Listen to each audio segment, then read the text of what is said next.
Hello students, welcome to simplify boards. आज हम chapter 3 creating visual communication पढ़ेंगे। तो स्टार्ट करते हैं। तो विजुअल कम्युनिकेशन क्या होता है? जिससे हम अपने जो इंफॉर्मेशन है वो इमेजेस के थ्रू बता सकते हो, कन्वे कर सकते हो।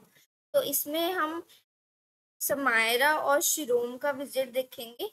जो कहाँ पे गए थे, वो लोग एक विलेज फेयर में गए थे, तो उसके बारे में हम पढ़ेंगे। तो यहाँ पे उन्होंने कैसे जो अपनी बातें थी वो इमेजेस के थ्रू बताई, तो हम वो चीजें पढ़ेंगे। अब जो GIMP है उसकी फुल फॉर्म क्या है? GNU image manipulation programme.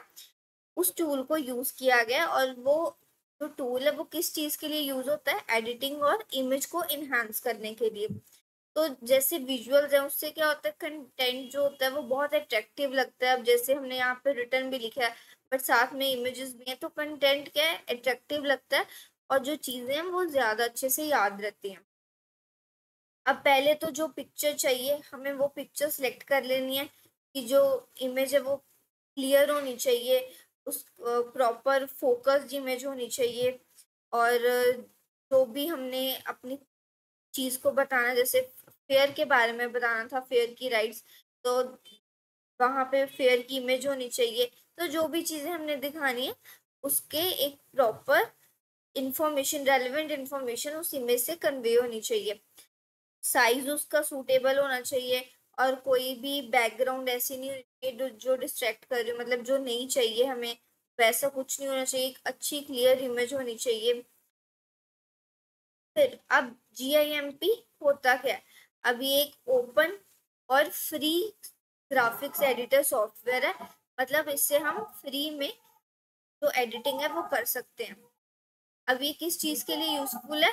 Photos को एडिट करने के लिए, ड्राइंग करने के लिए और कोलाज बनाने के लिए। अब यहाँ पे जो इमेजेस होती हैं जो हम पहले एडिट कर लेते हैं उसको हम स्टोर कैसे करते हैं? XCF फॉर्मेट में, ठीक है। तो जो टूल बॉक्स होता है वहां से हम एडिटिंग कर सकते हैं। जैसे ये टूल बॉक्स है तो यहाँ पे वेरियस एडिटिंग टूल गिवन है, इनसे हम एडिटिंग जो है वो कर सकते हैं। नेक्स्ट है क्रॉपिंग इमेज। तो इमेज को कैसे क्रॉप कर सकते हैं? अब जैसे क्रॉपिंग है उसका बेनिफिट क्या होता है कि जो भी अनवांटेड पार्ट है हम उसको रिमूव कर सकते हैं। अब जैसे ये अनवांटेड है क्योंकि इसमें एक पेड़ दिख रहा है या फिर लोग हैं, तो हमें सिर्फ इतनी फोटो ही चाहिए, तो हमने क्या किया, इसको रिमूव करना है।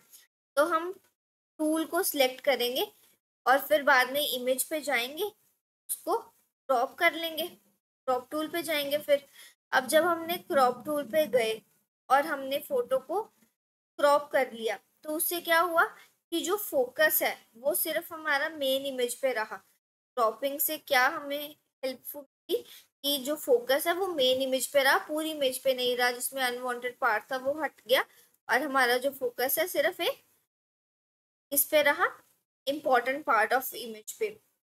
तो इससे जो इमेज है वो बहुत प्रोफेशनल और क्लियर दिखती है। नेक्स्ट है लेयर्स कैसे करनी है, लेयरिंग।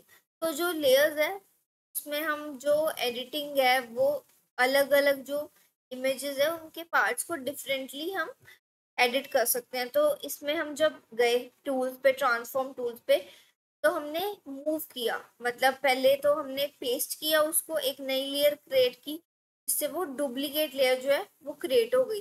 तो जब हमने डुप्लीकेट लेयर कर ली उसके बाद हम टूल पे जाएंगे। जब मूव पे गए, मूव टूल पे गए तो उसे हमने पोजीशन दी कि हमने जो इमेज है वो कहाँ पे डिस्प्ले होगी, तो हमने उसको पोजीशन दे दी। अब जो हर एक लेयर है, जितनी भी लेयर है, उसे हम रीसाइज कर सकते हैं, उसे एडिट कर सकते हैं, उसे मूव कर सकते हैं। तो जो लेयरिंग है वो कोलाज बनाने में या फिर रिफ्लेक्शंस क्रिएट करने में बहुत हेल्पफुल होती है। अब इमेज को फ्लिप कैसे कर सकते हैं, रोटेट कैसे कर सकते हैं? अब जैसे ये इमेज है, ये इमेज है और हमें इसको रोटेट करना है, तो वो हम कैसे करेंगे? हम कौन से टूल से कर रहे हैं पता है ना? GIMP। तो ये जो टूल हमने स्टार्टिंग में पढ़ा था हम इसी टूल से कर रहे हैं। और ये जो टूल है ये एक ओपन फ्री सोर्स है जिससे हम इमेजेस को एडिट कर सकते हैं। तो अब हमने कैसे किया एडिट? फ्लिप कैसे कर रहे हैं, एक मिरर इमेज बन जाती है। जब हमने इसको फ्लिप किया तो उसकी क्या होगी, मिरर इमेज। तो फ्लिपिंग क्या है, उससे हमें मिरर इमेज बना सकते हैं, या तो हॉरिजॉन्टली या वर्टिकली। इससे हम इमेज का एंगल भी चेंज कर सकते हैं, जैसे हमें कितना एंगल रखना है हम उसको सिलेक्ट कर सकते हैं कि हमें कितने एंगल की रोटेशन करनी है इमेज की। इससे जो इमेजेस है वो बहुत ही क्रिएटिव लेआउट आता है और बहुत ही अच्छी लगती है इमेज। तो जो हम फ्लिप और रोटेट टूल्स है इनको यूज करते हैं टूल बॉक्स से, जब हमें इमेज को रोटेट करना होता है। अब स्केलिंग इमेजेस, इमेजेस को स्केल कैसे किया जाता है। स्केलिंग मतलब जैसे हम इमेज को रीसाइज करते हैं, जितना हमें चाहिए उतना साइज करते हैं। तो इससे हम पिक्सल साइज को रिड्यूस कर सकते हैं, फाइल साइज को रिड्यूस कर सकते हैं। तो जैसे हम स्केल टूल पर गए और वहां से हमने क्या किया, जो भी हमें चाहिए जितने साइज की चाहिए हमने उतना वैल्यू सेलेक्ट कर ली कि हमें इतने साइज की चाहिए, इतना रीसाइज करना है। तो वहां पे जब हमने स्केल इमेज पे क्लिक किया, वहां पे लिख लो हमें विड्थ कितनी चाहिए, हाइट कितनी चाहिए और स्केल कर दो, तो हमारी जो इमेज है वो स्केल हो जाएगी, रीसाइज हो जाएगी। इमेज को ब्राइट कैसे करना है, जैसे ये बिफोर ब्राइटनिंग है, ये आफ्टर ब्राइटनिंग है। हमें ये थोड़ी इमेज डल डल लग रही है, हमें इसे ब्राइट करना है और ज्यादा। तो हम क्या करेंगे, ब्राइटनेस और कंट्रास्ट टूल को यूज करेंगे टूल बॉक्स में से। तो जब हमने एडजस्ट की ब्राइटनेस, टूल बॉक्स में जाके हमने जब टूल्स को यूज किया, तो जो भी डल एरिया था उसे हमने फिक्स कर दिया और जो इमेजेस हैं वो बहुत ज्यादा वाइब्रेंट दिखती है। जैसे अब ये, जैसे नाम है यहाँ पे सोशल, तो ये क्लियरली विजिबल हो रहा है। तो इमेजेस जो है इससे बहुत वाइब्रेंट दिखती हैं। और अगर हमें इन्हें पब्लिश करना है या डिजिटल यूज के लिए यूज करना है तो ये बहुत अच्छा रहेगा कि हमें अच्छे से दिख पाएंगे वो कलर्स जो हैं। अब रिफ्लेक्शंस कैसे क्रिएट करनी है, रिफ्लेक्शंस कैसे क्रिएट होती है, जैसे यहाँ पे नीचे उसकी रिफ्लेक्शन दिख रही है, बट ये ऐसी है नहीं, इसे क्या किया गया, क्रिएट किया गया रिफ्लेक्टेड इमेज। एक कितनी रिफ्लेक्शन चाहिए, मतलब हमें बिल्कुल ही डुप्लीकेट चाहिए या फिर लाइट रिफ्लेक्शन चाहिए, तो हम कैसे वो कर सकते हैं GIMP टूल से।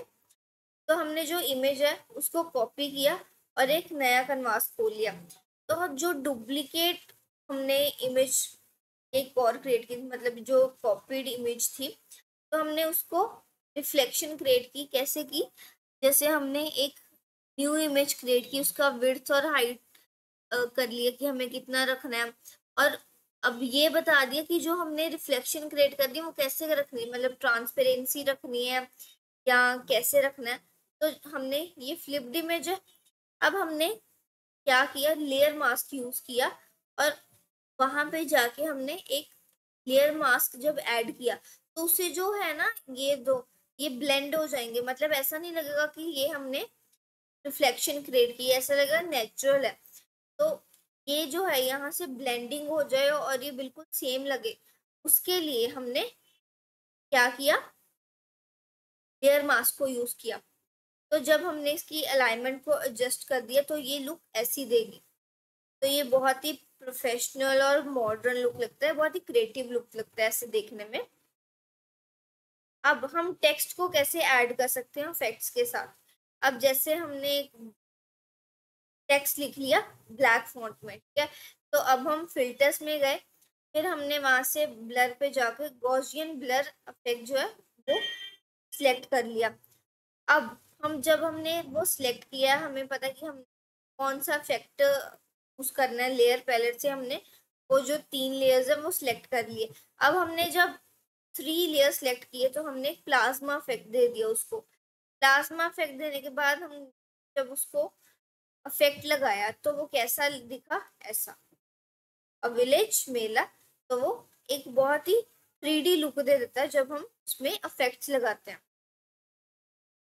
अब अगर हमें कोई अनवांटेड एलिमेंट है जो नहीं चाहिए तो हम उसे कैसे रिमूव कर सकते हैं, जैसे ये काला खट्टा है, इसको रिमूव करना है तो हम कैसे कर सकते हैं, हम क्लोन टूल पे जाएंगे, वहां से इरेज करेंगे जो पार्ट हमें नहीं चाहिए। जैसे हम क्लोन टूल पे गए तो हमने इतना एरिया नहीं चाहिए था, तो इतने पे हमने इरेज किया या इसको हाइड किया। तो हम एक ब्रश यूज करेंगे जिससे हम ये जो एरिया इसको हटा सकते हैं।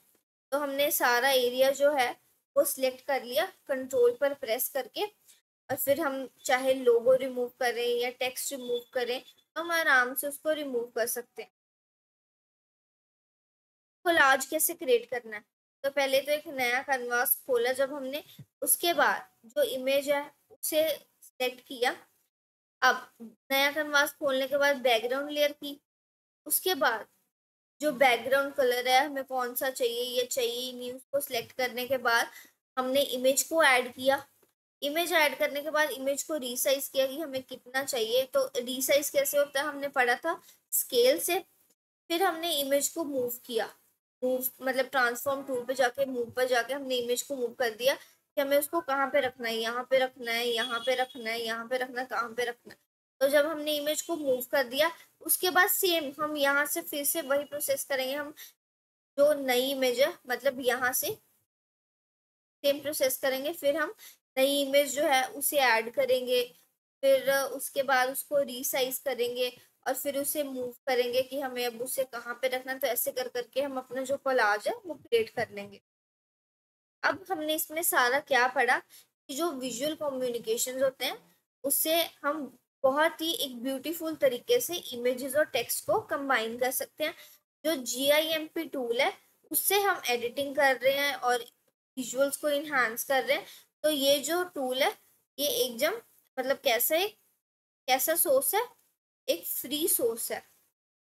और इसमें हम क्या करते हैं, एडिटिंग कर सकते हैं, कुछ भी कर सकते हैं, है ना।